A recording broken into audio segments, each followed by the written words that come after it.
আসসালামু আলাইকুম সবাইকে। আশা করছি যে যেখানে আছেন আল্লাহর অশেষ রহমতে ভালো আছেন, সুস্থ আছেন। চলে এলাম আরও একটি রেসিপি শেয়ার করার জন্য। আজ আপনাদের সাথে এমন একটি রেসিপি শেয়ার করব যার গুণের কথা আমি হয়তোবা বলে পুরো ভিডিওতে শেষ করতে পারবো না। আমি আজ আপনাদেরকে একটি পাতার ভর্তা করে দেখাবো। কি পাতা চলুন দেখে নিই। আমি এখানে নিয়েছি বেশ কিছু সজনে পাতা।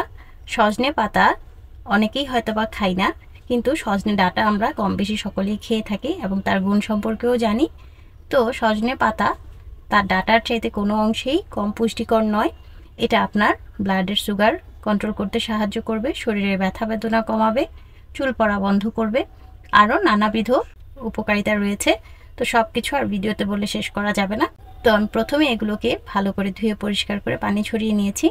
এরপরে চুলায় একটি কড়াই বসিয়ে তার মধ্যে সামান্য একটু তেল দিয়ে এটাকে আমি একটু ভেজে নেব।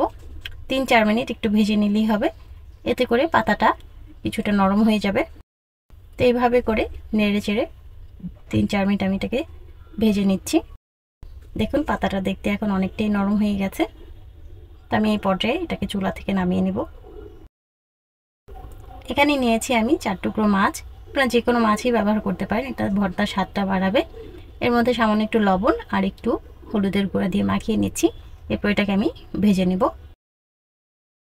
তো মাছগুলো ভেজে নিয়েছি, এখন এগুলো কাটা ছাড়িয়ে নিতে হবে। আমি কাটা ছাড়িয়ে নিয়েছি। এখানে নিয়েছি একটা মাঝারি সাইজের আলু সিদ্ধ করে, এটাকে ভালো করে এরকম ম্যাশ করে নিতে হবে। নিয়েছি বেশ কিছু পেঁয়াজ কুচি এবং ভাজা শুকনো মরিচ, সেই সাথে নিয়েছি পরিমাণ মতো সরিষার তেল। ভর্তার প্রসেসে চলে যাই। এখানে আমি প্রথমে একটা বলের মধ্যে পেঁয়াজ কুচিগুলো দিয়ে দিলাম।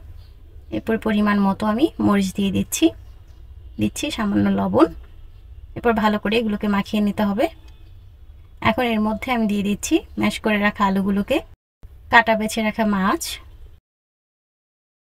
এবং ভেজে রাখা সজনে পাতাগুলো। এরপর এগুলোকে ভালো করে আবারও একসাথে মেখে নিতে হবে। মাখানো হয়ে গেলে এর মধ্যে আমি দিয়ে দিচ্ছি সরিষার তেলগুলো। সরিষার তেলটা দিয়ে আবারও ভালো করে মেখে মিশিয়ে নিতে হবে। তো এইভাবে করে আপনারা সজনে পাতা ভর্তা করে খেতে পারেন। খুবই ভালো হয় খেতে এবং শরীরের জন্য যে কতটা উপকারী সেটা ভিডিওর প্রথমেই বলেছি। রেসিপিটি যদি আপনাদের ভালো লেগে থাকে তাহলে অবশ্যই আমার ভিডিওটিতে লাইক, কমেন্ট এবং শেয়ার করবেন। সেই সাথে আমার চ্যানেলকে সাবস্ক্রাইব করে পাশে থাকা বেল বাটনটি ক্লিক করে দিবেন নতুন নতুন ভিডিওর আপডেট পাওয়ার জন্য।